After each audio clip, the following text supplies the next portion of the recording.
you try clean? I forgot to grab the camera. Try and clean it out some more. Make a video of it. So of course, when working with slushy snow, it's always advisable to clean out your snowblower after each use of the day or at the end of the day, because you don't want it freezing up tomorrow.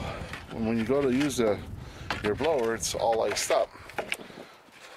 Now, since we are in lack of a snowblower shovel, we are using one of our pickets. Get down all into all the little spots there, Justin. You're doing a great job.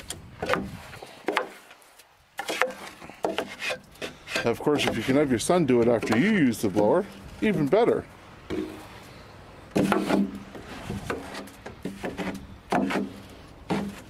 Still left some in the auger.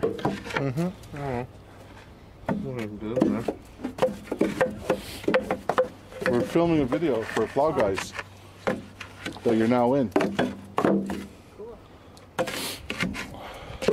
You're doing a great job, Justin. Done. You sure that's done? Yep. I see a lot of slush there, Justin. Yep, with the picket, I made it up. What a slacker. And look, he didn't even get what's in the tube. Look at all the slush that's in the tube. You're not going to do that. Don't fucking pick up slush. Don't pick up slush. There was no reason to go Okay, today. next time. No, I wanted to clean it before the ice storm came.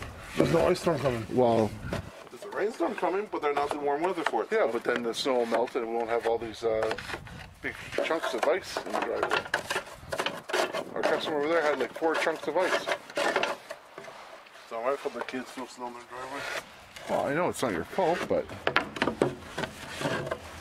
it's already starting to freeze in some places. You're doing a great job.